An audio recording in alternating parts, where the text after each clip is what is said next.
Hey, welcome everybody to another episode of FCP.co Live. It is an absolute pleasure for me to be able to be a part of this. I look at a screen full of friends, and it's great to chat and catch up and see how everybody's doing.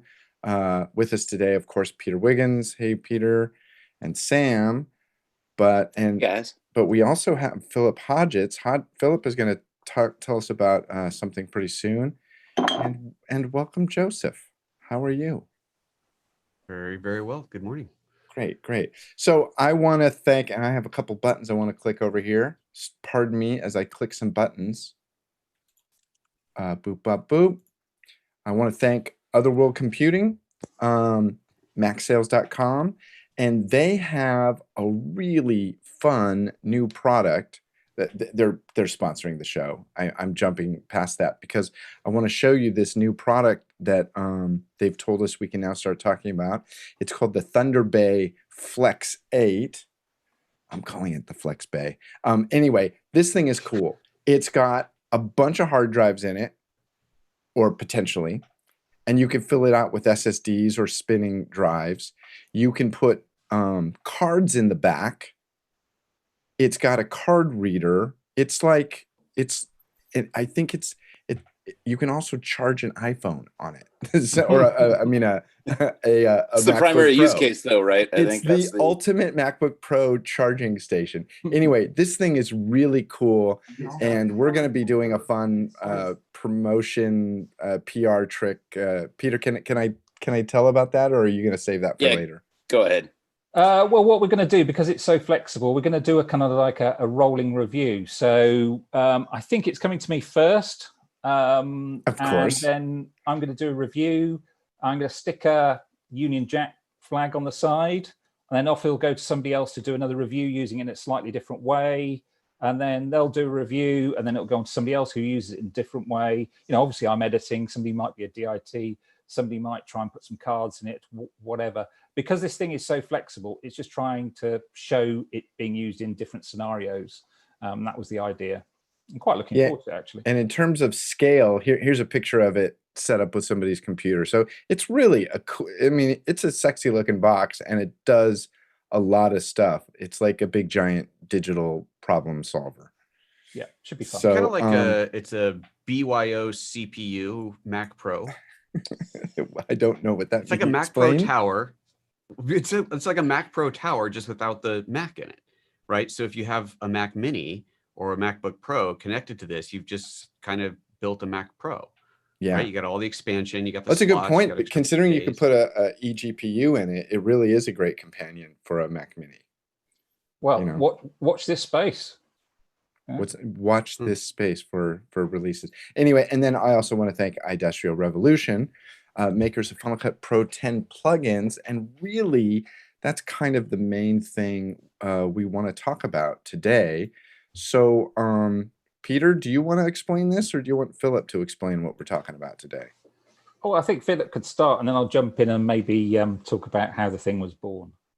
Go ahead, Philip. Well, simply Creator's Best Friend is a tool that takes the chapter markers from Final Cut Pro 10 and converts them into video chapters for YouTube. They'd have to have their own term, of course, because the nice thing about standards is there are so many of them. So and the idea was suggested by Peter, and I want to sort of preface this by saying that we probably get an app idea pitched about every 2 months. The last app we actually released was 3 years ago. So you can see that there's a disparity between the fact that people are suggesting app ideas and the fact that apps that get released. The reason is that most people's app idea is something that was very valuable to them and 20 of their closest friends, but didn't have any widespread, you would be surprised, shocked how few we sell of professional video software per year. I mean, it's the sort of thing that most apps sell in a month, we sell per year, and with the really pro stuff. So we look for ideas that make it worth actually the support. It's not just making an app, but you have to spend time into the future indefinitely supporting that app. So it's always an important decision whether or not we take up an app. And Peter pitched an idea that we took up. Yeah, well, I'll take the blame for it. I mean, I mean, as this stream is about YouTube and using Final Cut Pro 10 for YouTube, I mean, I don't know about you guys, but I spend a lot of time in YouTube Creator. Is it called YouTube Creator or YouTube Studio or whatever? YouTube Creator Studio, Studio, I believe, right? Yeah, because they obviously just moved from the old classic. You know, they stopped that one a month or so ago, and now we've got to go into the new one. So I've got used to the new one, but I spend quite a lot of time in the back end of YouTube trying to optimize everything. And one of the things I was doing was looking at chapters, and I know chapters have been out for quite a while. But then, and I think I said this on the article on fcp.co, month and a half ago, I saw a video by a young lady making, it was like 21 Final Cut Pro 10 top tips, and it had the segmented YouTube bar at the bottom. And I went kind of, oh, hello, this is interesting. You know, I haven't seen this before. How do you do this? And anyway, got onto the YouTube backend and twigged that you have to have a 0 start time in your chapter list, and then it happens automatically. Really? If you don't have if you just put timestamps in without the 0, you don't get the segmented time bar. Why do you want the segmented time bar? Because it looks great on a phone for a start off. Because if you're like me, you know, I'm waiting outside of a swimming pool, or not, as the case may be, for my daughter to get changed after a lesson. I'm looking at a YouTube video. I'm not hearing anything, but I can spin down, up and down, look at the chapters, and the chapters are named. So I can go, oh, that looks interesting, or something like that, or go through it and say, it doesn't look interesting. So in trying to get your videos discovered or watch more on YouTube, I think this is absolutely critical. Anyway, so I had a look how to do it, worked out how to do it, and then realized it's a pain in the butt. If you're trying to, you know, in the back of YouTube Creator Studio, whatever it's called, go forwards, backwards, even with the kind of like the keys, and then you have to tap the thing in. And I thought there must be a better way to do this. So I thought, I know exactly what I can use. It's going to make a great tutorial. I used Producer's Best Friend. Did the chapter markers, exported it to Producer's Best Friend, which is another of Greg and Philip's products, which is brilliant. But the thing about Producer's Best Friend, it's too good. It's too accurate. There's too much data. It's hours, minutes, seconds, and frames. And the thing about YouTube, it just wants minutes and seconds. And so after trying to wrangle, you know, doing it through an Excel spreadsheet, which, you know, trying to do times in a spreadsheet, I said, you know, I can't do it. So I phoned Philip up and I said, how about this for an idea? And it went from there. Yeah, the thing that I think the coolest thing that I think you mentioned in the tutorial that you posted, Peter, was that if you're laying out these chapter markers in your timeline and you're still doing editorial, like, I'm going to pull that section out. I talked too much there, whatever. All those markers are, you don't have to redo them. You can be placing them as you're doing your tutorial. And because of the magnetic timeline and the fact that the marker is attached to the clip, it's going to ride with that clip as you move it around. Yeah. You don't have to like shuffle a bunch of stuff around later. Yeah, exactly right. And I haven't done a test to see how many markers you can get on a timeline, but I would think it's quite a few. But they just can't be closer than 10 seconds apart. YouTube puts a limit on the 10 seconds. How did you find that out, Philip? It's in the specs when you go to YouTube's own. They say it must start with 0. It can't be closer than 10 seconds. Okay. I think that there are only serious limitations apart from reading. I need to get into that. I always had a deal with my mother. Like, I would read the instruction manual for whatever new appliance that was added to the household, and then I would explain it to her in actual vocal words. So she sounds like she's a lot like you. Philip, how do I do this? Yeah. Exactly. Copy and paste was it.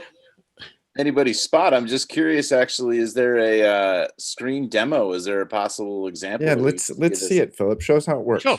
Yeah. Okay, no problem. I click that one, don't I? And then the show that one. I think the important thing to say here is getting this metadata into YouTube. The more data you get in, you've got 5,000 characters you can put in the description box. And the more you get in, then the more discoverable you're going to be on YouTube. And you know, if you've got two videos and one's got the chapter markers, one hasn't, which one's going to be the one that gets recommended? Who knows? Anyway, over to you, Philip. So here's my Final Cut Pro 10 timeline and project, and we've got the timeline index that goes to all of the different chapter markers, and you do have to make sure you make it a chapter marker, not any other sort of marker. That's the orange one. Yep. That's the orange one with the roundy sort of thing when it's highlighted. And so then we have Creator's Best Friend here, and it's a floating app, so it'll float over the application until we get a workflow extension up and running. And all I do is just drag the project, and wham, there are our chapter markers in a format ready for YouTube. Sometimes, you know, we don't always type, so you get the full editing capability that you would expect. You could add, you can copy paste, you can change a link to a short link. So if you're doing an affiliate link, they're ugly and long, so just make a short link out of those and put that in here instead. You'll notice that we have support for various emoticons, and they will come through into the YouTube thing. Now, it's an incredibly complicated app to work with. You have to click on copy to the clipboard, and then you go over to YouTube Studio, click in here, and paste and save. Well, clearly there must be something That's more. the Where's worst. the conversion stage? There must be like some conversion formatting, run a few Apple scripts on it. I don't know. No? Meg, see That's the segmented bar with your. So I think what actually might be really useful here, because my question would be, what if you didn't have this? What does this process look like? Yeah. Peter, you might address that because you've had more experience. Just before we go, though, these are clickable links, so you can go straight to. Right. It's a pain in the butt because you have to play and stop the. Okay, you could write them all down, I suppose, from the timeline. You could do it on paper, write them all down, or you might be able to copy and paste them out of the timeline index, possibly, I don't know. But the way I was doing it was going into the back end of into YouTube Studio, then playing it, stopping, tapping it in, you know. But it's really clumsy. You know, if you've ever tried to put those end boards on the end of a video accurately, you know how you've got to keep dragging the stuff, and it never, you know, even though you got it on, you know, the big magnification, it's not designed to play. But basically, you're playing back in an NLE and being able to mark something in an NLE with frame accuracy, as opposed to doing it in a web browser. And do you think it? I can tell you how I used to do this, because I built these by hand before. So I actually did half of what you've now done. I would always put them in Final Cut as chapter markers. But then, of course, there was no automatic way to do it. So as Chris was explaining, you know, you can put them in and as you need to. And of course, as you re-edit, things still move around and that's fine. The markers stay with it. But then at the end, after I'd uploaded the video, I would position my windows so that I could see the list of chapter markers in Final Cut and go back and forth, type in the time code, the correct time. So 5 minutes, 32 seconds. Jump over to Final Cut, double click on the marker to copy the name, go back to the browser, paste that in, and do that line by line by line. And it's tedious. Does this feel so easier to you? Yeah, I was going to say, so this would be less clicks, is what you're So saying. this would be less work. Yeah, I think that's. I think this is going to be easier. No, this is brilliant, and I love it because it literally is already my workflow. It's just now taking the second half of that and automated that, which is brilliant. Very cool. And also, I think what's important to say here, I mean, yes, it does support emojis if you want to put emojis in. I did have another Palo Alto moment on my own when, do you remember that time we're in the car park in the rain outside the restaurant, Sam, when we tried to do the banana roll? rolls? Yeah. Comes back to that. Yeah. And then I thought, well, if it does emojis, so I had a pre-release copy of this to test it out. And then I thought about URLs. And this is where it just gets really, really incredible for influencers, because let's say you're a beauty blogger and you've got 5 products, okay? 5 eyeshadows, 5 lipsticks. And I just made this video yesterday. Yeah. And well, it's the weekends, isn't it, Chris? Christine comes out at the weekends. So So you've got the 5 lipsticks, and they're all from different manufacturers. So what you do is the chapter marker, you add the URL. It could even be an affiliate link, and this is where it starts to make money. You put the affiliate link in the chapter marker, use Creator's Best Friend, and then all the affiliate links, URLs, whatever you want to call them, go through and into the description in YouTube. And that's where it makes real sense, as I said, for influencers, because it's going to generate money for them. Simple as that. You don't have to go back and find everything. You can actually do it while you're editing, while you're editing the actual section of that video. And also, do you think that anyone on YouTube is trying to do anything like this? Yes. No, I'm kidding. It's a race. The thing about YouTube, it's a race, and that's why I wanted to do this. It's because it's a case of getting views. Getting views is money. You either get money from ads running on YouTube, so you get your however many dollars a week or whatever, or you get affiliate links. So you can have affiliate links to the makeup products, and you go off to the website or Amazon, and you get money via that. Well, and I also think the thing this really addresses for businesses as well is, look, making tools like this actually easier, because you have to do this across so many different platforms, and it is now so tied between, oh, I might have an Amazon store, or I might have my own store, or I might have all these other things. And thinking from a business perspective, like the time to video and with the amount that you have to be posting at this point and the amount that you have to be doing as a YouTube creator, having simplified tools to do any of this stuff. Basically, the ROI on a video is so low for the most part on YouTube at this point that basically you just don't have time to do this the right way and have that be practical from a hourly rate standpoint. Well, and also time, because doing all the chapter markers, you're actually doing this all ahead of you publishing the video. Yeah. Now you've got to obviously put the chapter markers on a video, so you have to publish it, but before, you would have had to kind of like put the video up, and yes, it could be unlisted or private, but then you'd have to tap everything in. By doing this, you can make the video closer to the time of the publication and get all the data in, if you're with me on that. Right. And sometimes that might be everything. If it's a product review, you can have everything ready to go, hit the button, copy the stuff over, and away you go. And do these markers have to be chapter markers? Yeah.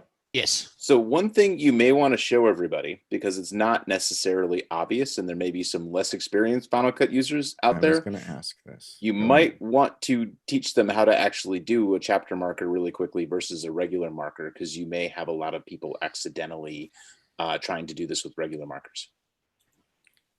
Yeah, go ahead and share again, Philip. Onto it. Yep. So we're here. I'm just arbitrarily putting a marker that's 10 seconds away from any previous marker. Hit the M key, again, it opens up.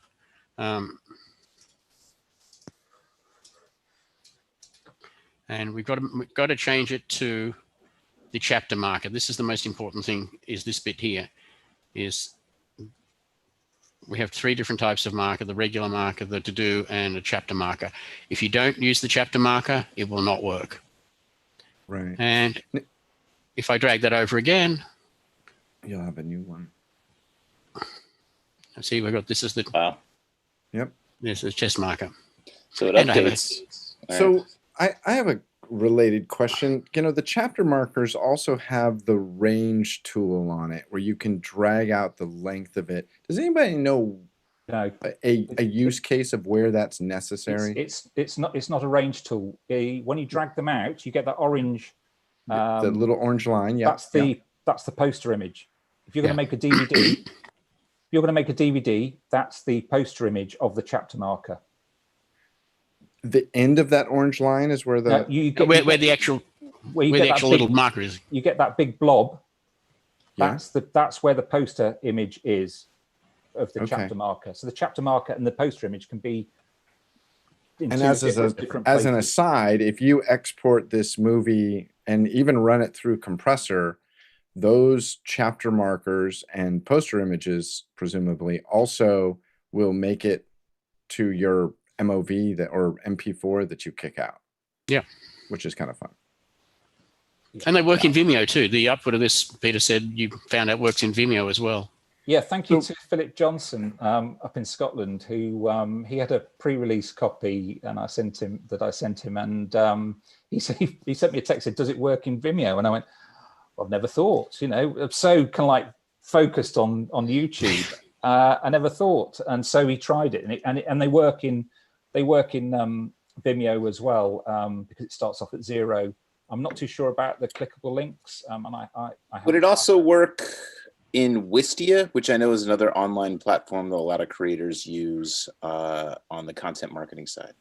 Have no idea. Nobody's tested it. Be the first. Oh, I don't want to do that. I don't want to do the work myself. I just want to point out too that Creator's Best Friend, if you don't have a 0 start, will automatically move your first. If there's a chapter marker within the first 10 seconds, it will move that to the 0 start. If chapters markers are closer than 10 seconds, it will drop the one that is in the middle between, that's closer than 10 seconds after the chapter marker before. So it just takes the care of those little housekeeping things that you otherwise would screw you up. I have a question, Philip, and there may be a way to deal with this, and if not, it might be a I don't know, maybe it's a whole nother product. I don't know. So a lot of people are doing their shows and they're broadcasting them live. Yep. You know, Joseph does. Mhm. And I wonder if there's a way, you know, especially given all the other products that you guys have made, if there was a way to make some sort of a way where, if not the on-camera talent, which obviously that'd be kind of hard, but maybe a friend to be able to like be hitting markers going, oh, here he's changing subjects. Oh, he's hearing changes. Chris, you may have heard a thing called Lumberjack. Yeah, but is that going to make? I know about It'll Lumberjack. you can put markers. Lumberjack, a keyword range less than 5 seconds becomes a marker in the logger when we process that. Those markers wouldn't be chapter markers, but they would be markers in that media file, which would be your Zoom. A couple of steps, but definitely I could create those markers live. Yeah, and it would match my and show. the what was the BBC show, Peter, that used the Zoom? Have I got news for you? Yeah, they actually had a similar workflow. They were logging a Zoom version of the studio shoot, and then matched that up with the actual files from the studio shoot later. What are these I've been looking at Peter's back of? wall. I mean, I'm back in 20 years ago. Well, that stuff's 35 years ago.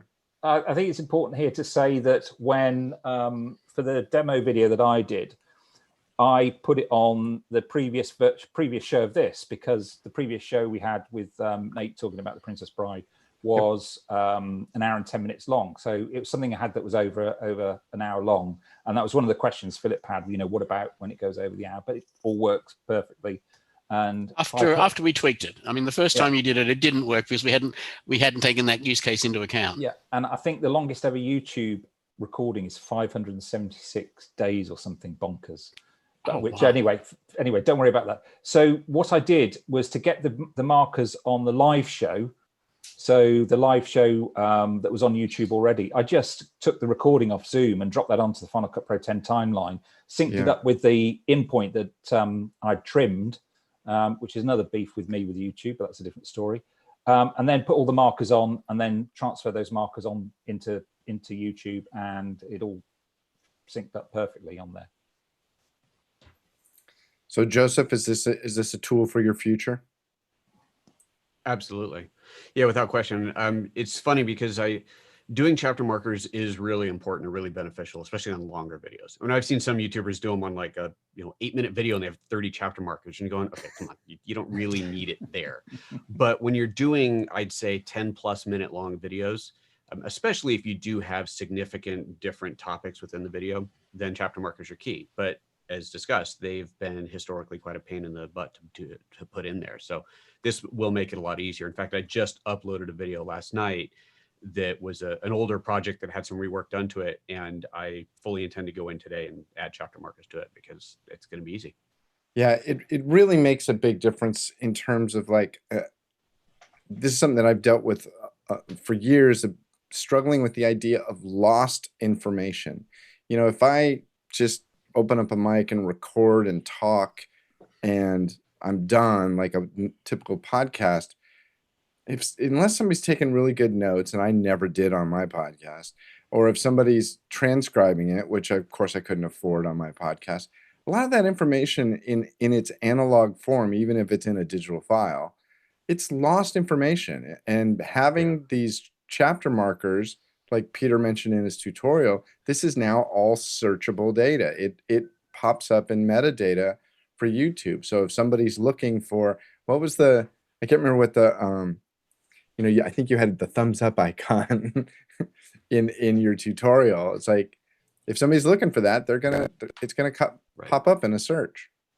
I think it's interesting because Google has done a really good job where if you search for something on Google and it exists somewhere in a video, not even searching on YouTube, but you search on Google, and sometimes you'll find the result in a video, but that video starts playing at that point. It might be 7 minutes in, and that's all automated. And Google does a pretty tremendous job of transcribing, doing auto transcription. But if you're manually transcribing, you're going to get better results. If you're adding this chapter marker data in there, it's even more information for it. I think it's just beneficial overall.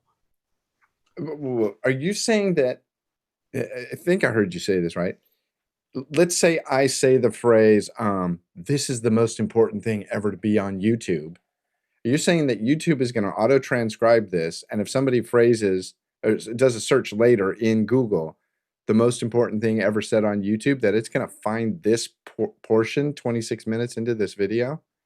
Yeah. I can't wait to make the video of this experience right now, later, once it does work.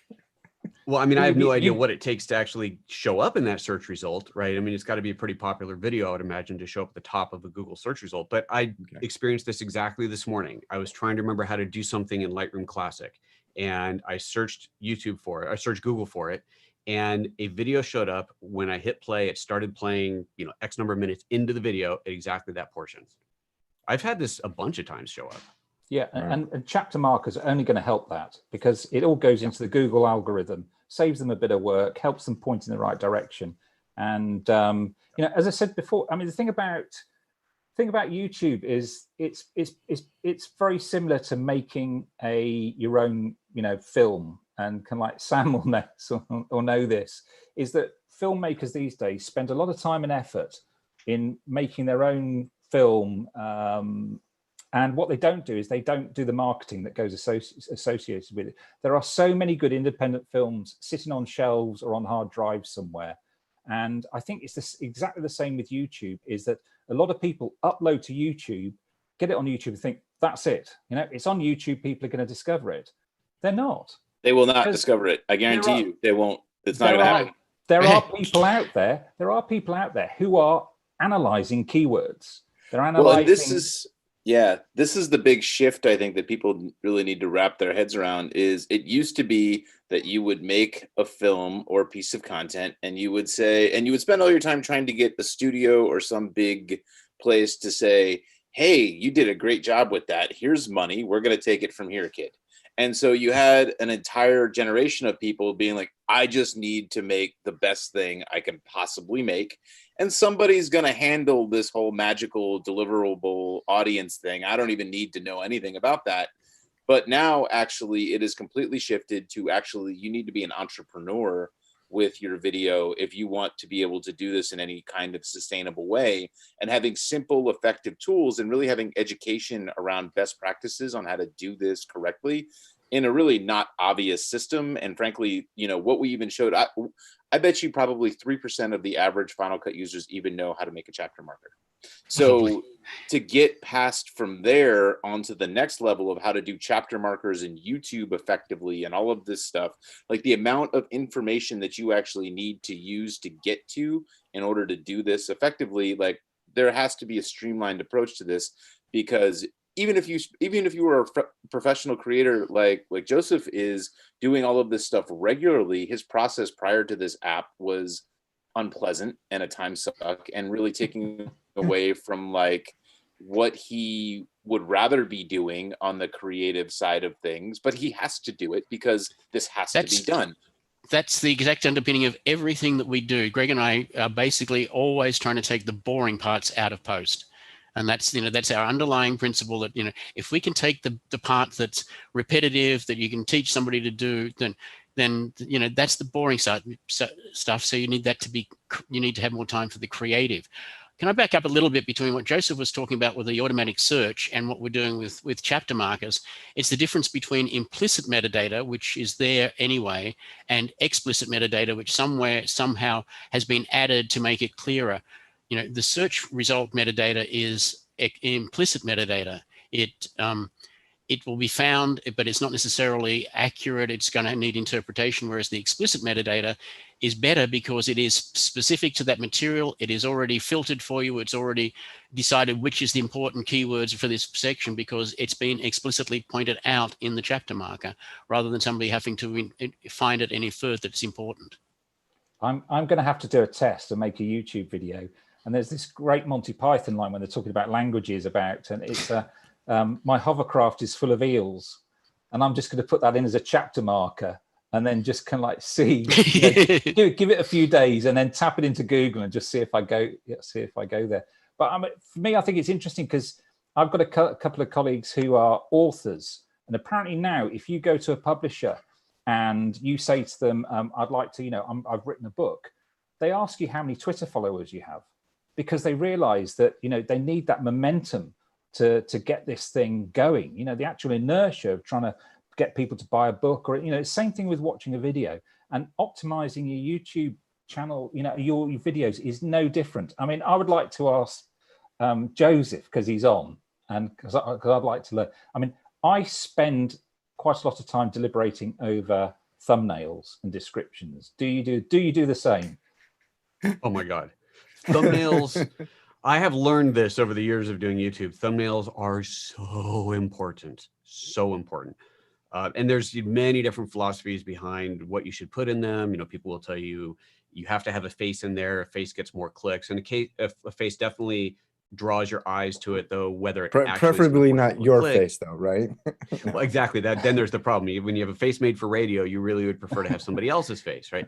But no, it's the thumbnails are so important, and you'll hear YouTubers talk about spending more time on the thumbnails than on any other part of the process, and you can get pretty ridiculous. And I've definitely put some significant effort into some of them.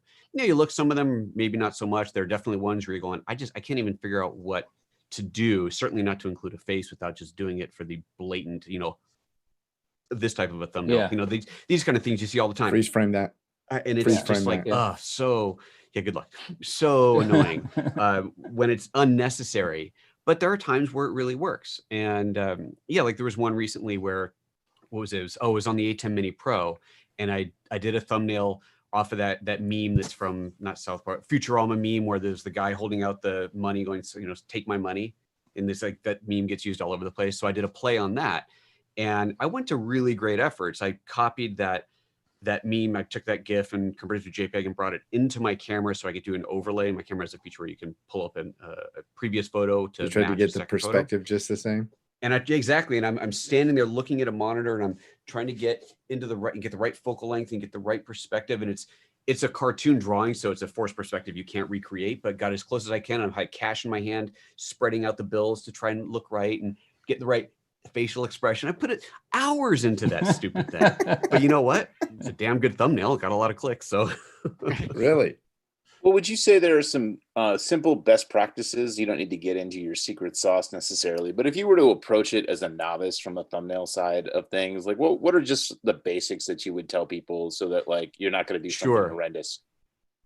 Yeah, no, that's easy. And these are kind of conventional thoughts on it. I think a lot of people will design a thumbnail on a big monitor, looking at their big screen, looking at it big, but then forget to preview it when it's only this big, which is how most people are going to see it, as a tiny little thing on their phone or amongst a sea of other ones on YouTube. And so it has to stand out when it's small, which means you can't have a million little tiny details in there that just get lost. It may be a gorgeous thumbnail at 1920 by 1080, but when it's barely this big on your screen, you miss it. So big, bold items as opposed to a whole bunch of little details is key.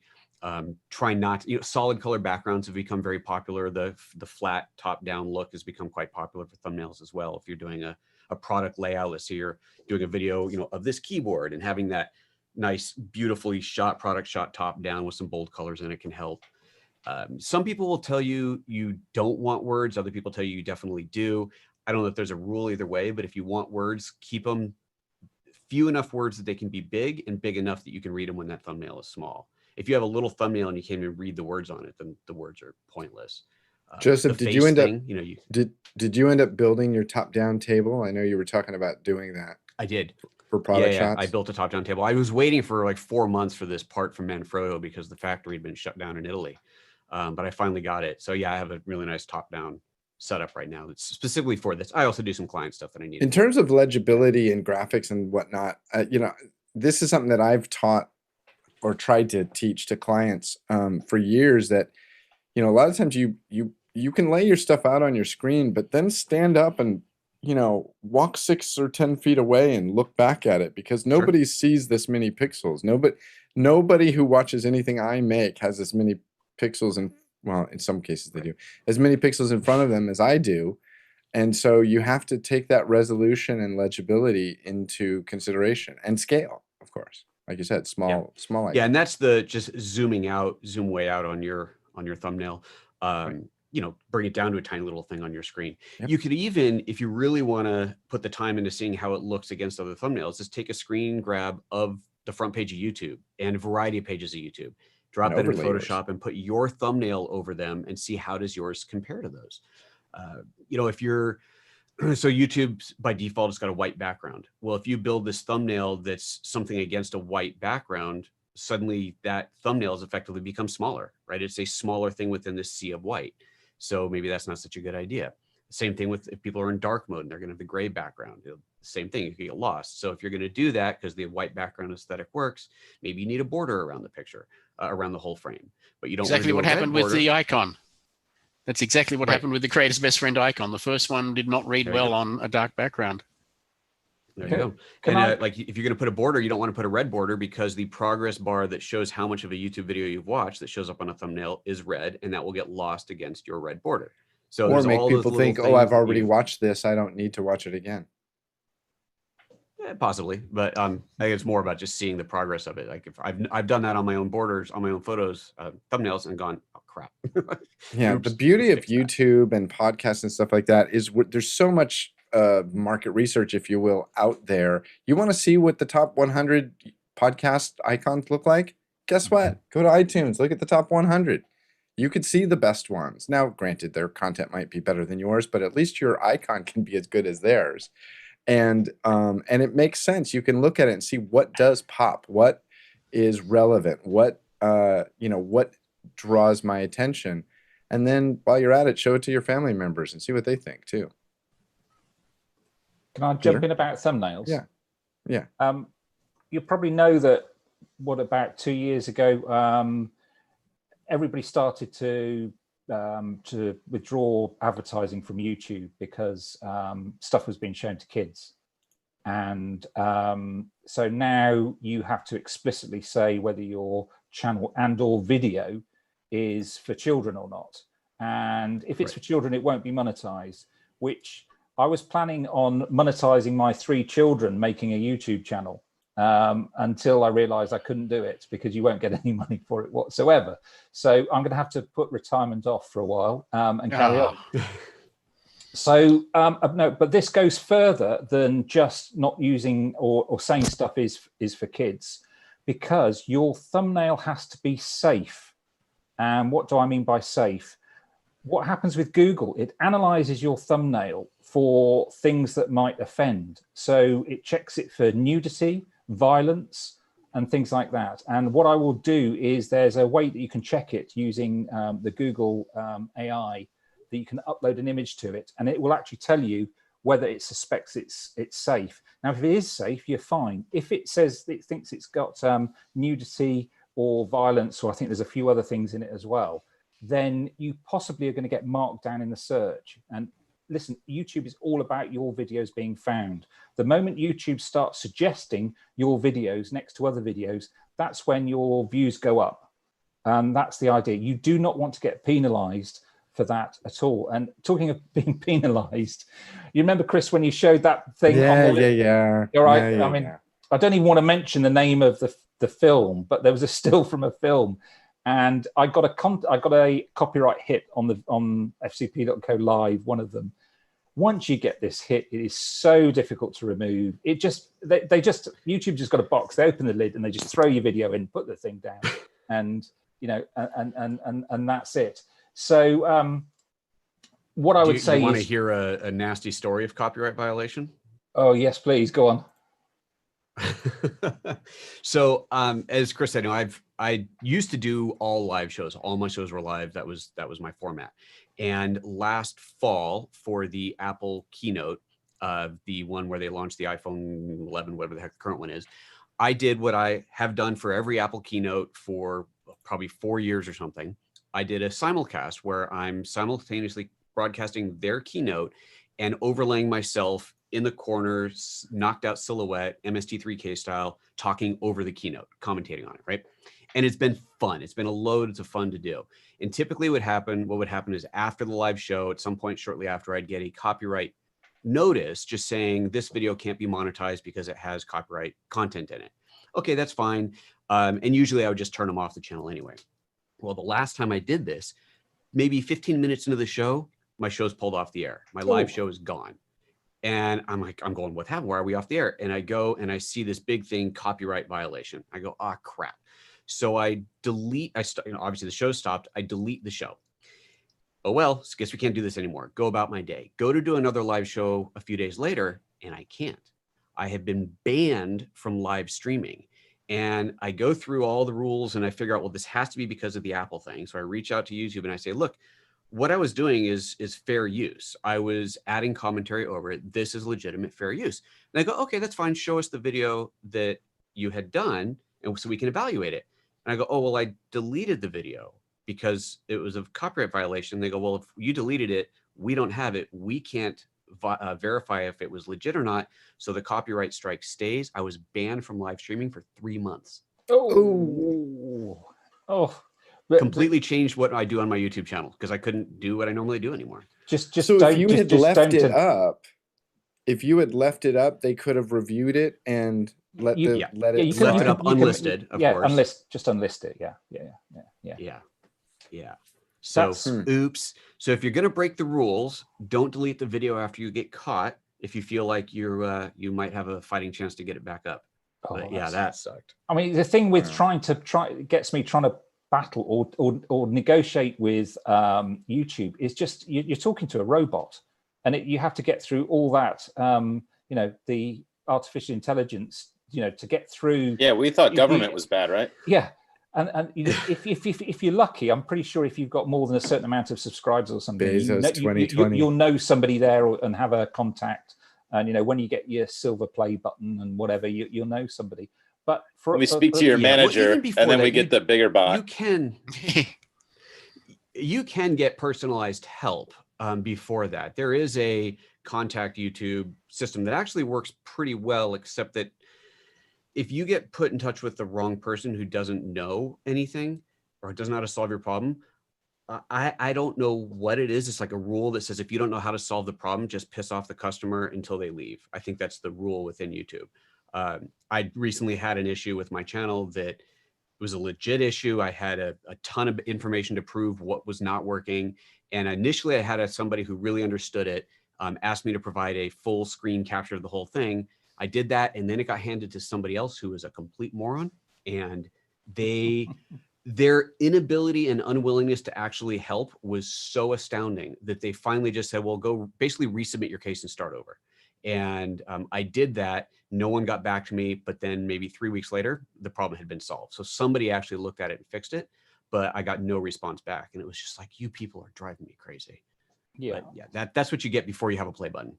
Do we think YouTube's going to be the long-term solution here, or is some of this stuff going to eventually push us to a different platform? There's plenty of reasons to leave YouTube, but where are you going to go? That's the problem. It may not be invented yet. Everybody was on everybody was on CompuServe and it died, and everybody was on AOL and it died, and something has to be invented. There's absolutely, but it's not there right now. And if somebody figures it out, then that's great. They'll get a bunch of new people on it, but it's hard to overtake a juggernaut that big, man. They've got the power for sure. it's interesting when Philip up in Scotland said about Vimeo. I hadn't thought of Vimeo for like 6 months. And Vimeo used to be the 1920 by 1080, filmmakers love it, everything like that. And I don't know what happened. It just seemed to, is it because YouTube went 4K and everything? Vimeo doesn't have the social aspect that YouTube has. Hey, speaking of YouTube, Joseph, I know you got to go. You have another gig you're doing. You got to prep for. Thank you so much for dropping by. Really appreciate it's always great to see you. I don't know if you noticed, but we went to 1280 by 720 in the last few minutes. So everybody looks fantastic when they speak and they go full screen. Oh, I thought that was a downgrade. That was an upgrade. Well, in Zoom, it's an upgrade. Anyway, can I have got a question for Joseph before he goes? Because I as I say, I've spent so much time in the YouTube thing. I'm fascinated. Do you think the 3 hashtags make any difference? Not, I haven't seen an experience of them making a difference. And I'll tell you one thing that's probably a bad idea about the hashtags is to put a hashtag that is a topic that other people are using. So if I put a hashtag, AirPods Pro, right? And somebody goes, oh, they click on that. Well, now they're going to see everybody else's videos. I don't want them watching other people's videos. I want them watching my videos. So the hashtags, the way I use them, and I don't know if anybody ever clicks on them, but the way I use them is kind of as a title for my show.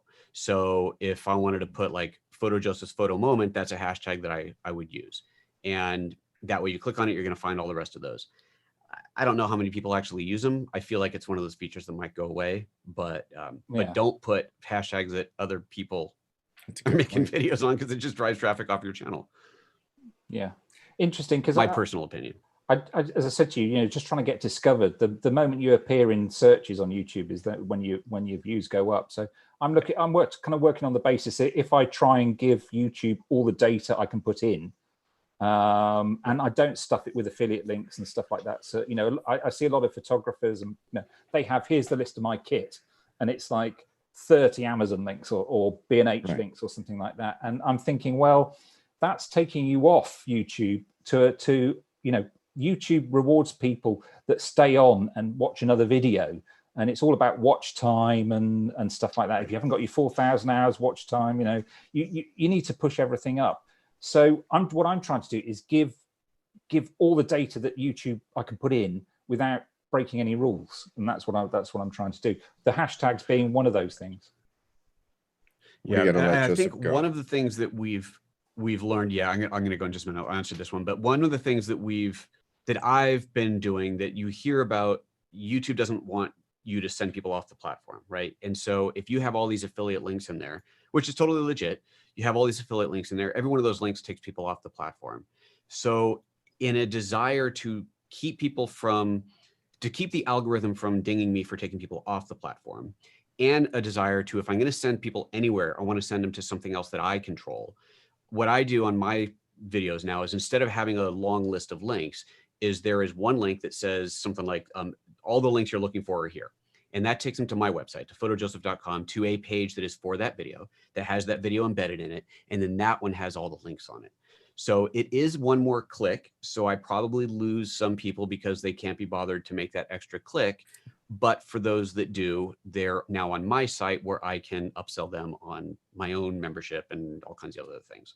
And there's a whole other discussion about how I have my site set up as a security blanket for in case YouTube decides to either push me off or just goes away.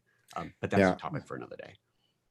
I'm going to explain a little bit about Joseph's logic for deleting his live streams, but we got to let you go. I know you have to do stuff. Yeah, because we've talked about that off. I guess. Well, thank you so much for having me on. Thanks, Joseph. Next time, let's do it on a day when I don't have an immediately following event.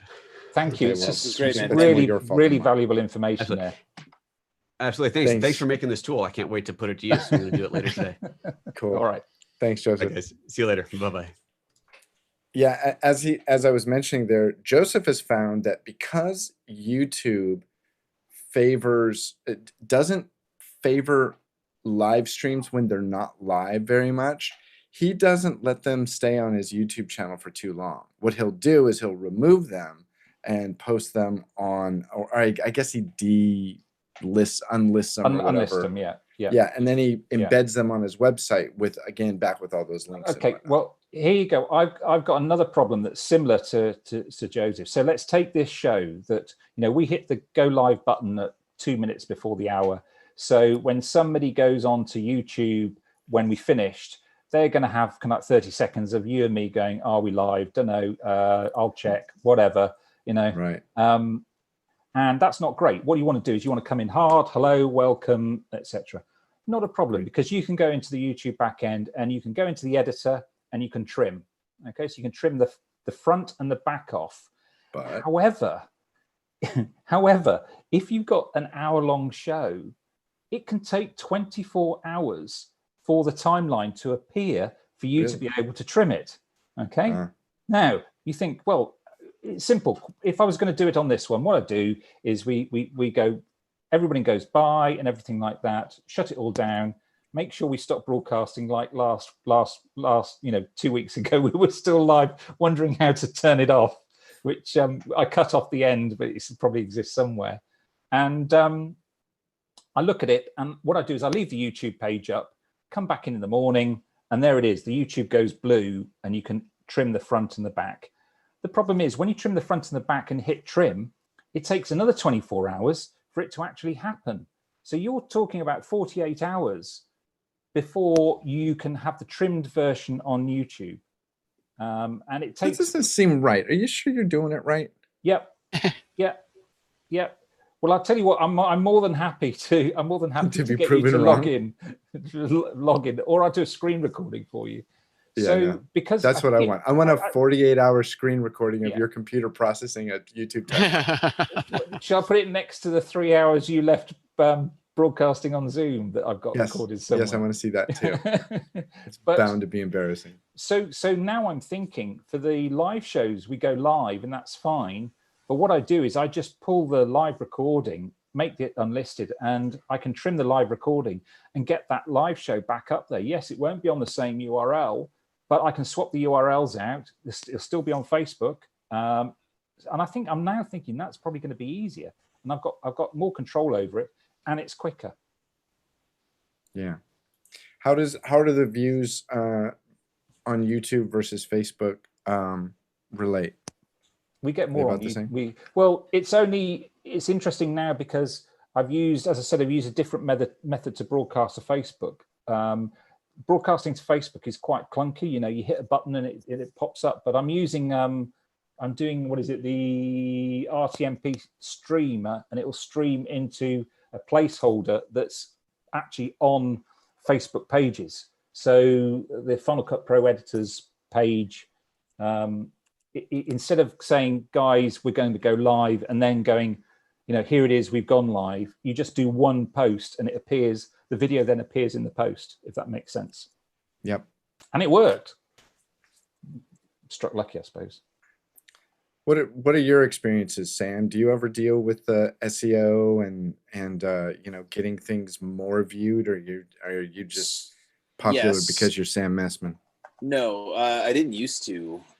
So like the hacks are changing, right? So now that you're, I approach this in a much different way now, which is I try and work with people who have a sense of, it's different things for different companies with different purposes, right? So YouTube is one thing, Instagram's its own little universe, TikTok is its own little universe, which is, we'll see what that has to be.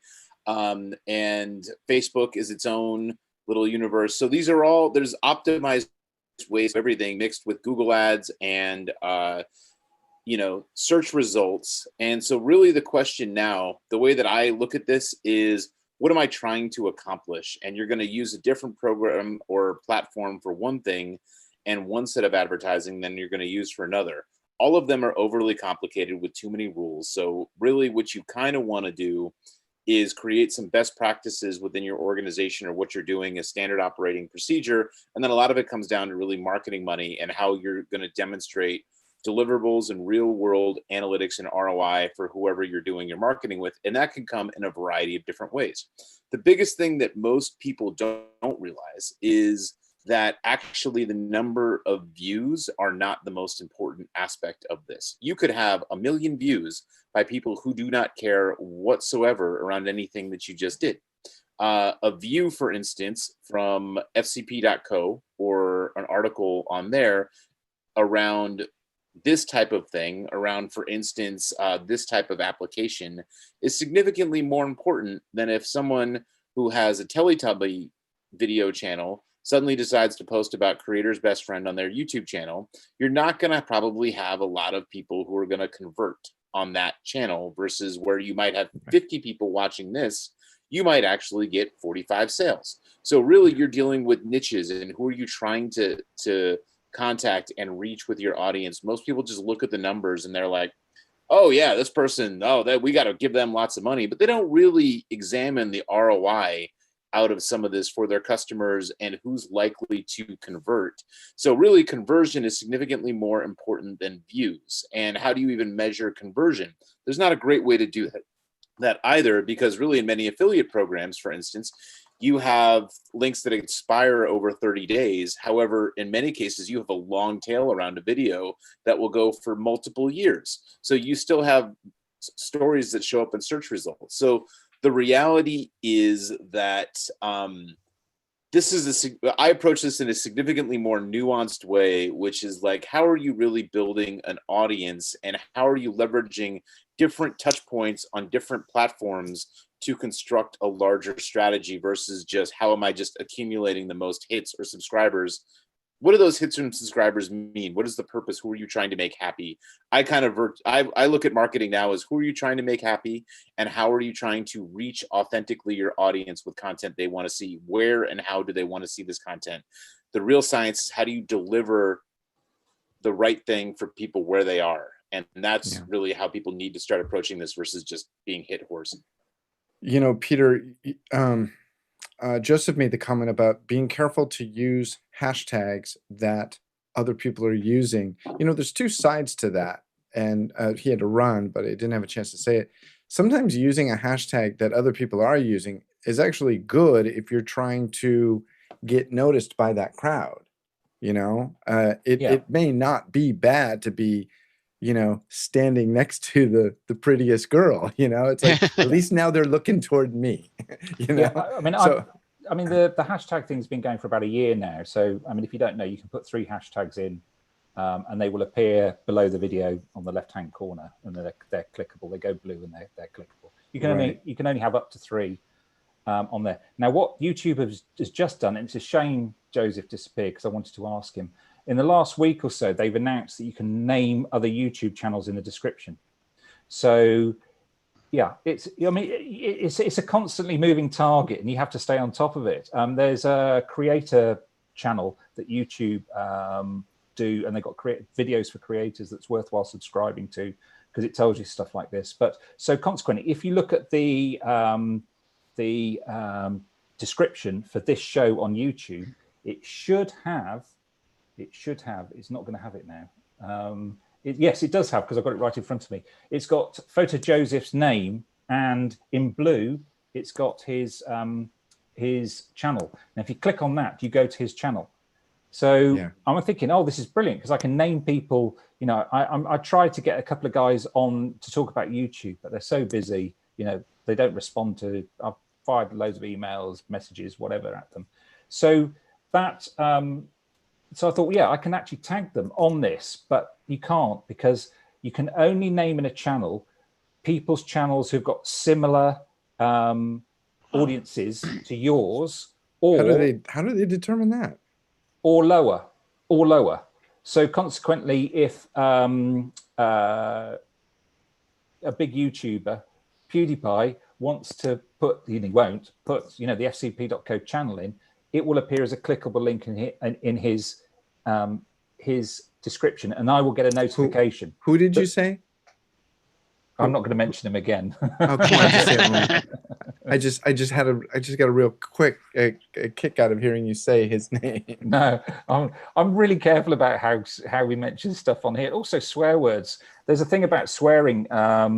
There's a good video from the YouTube creators saying about swearing, and you know, the occasional reference or the occasional one, they're fine with if it's in context. Again, it's all these things you have to follow. It has to be, you know, the thumbnail has to be safe, everything. It's quite a lot to do. And, you know, and again, as I said, the fact you can't do it with kids anymore and stuff like that, they're narrowing it down because they want to keep the advertisers happy.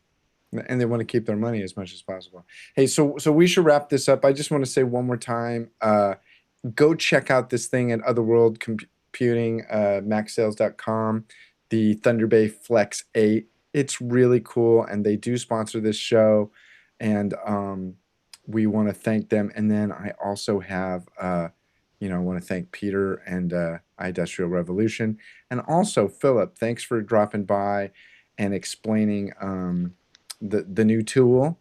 Very cool, and I think that it sure makes it easy. Absolutely. And it absolutely falls in line with what your guys' mission is. Take away all the boring in Yep, post. absolutely. Thanks for doing that.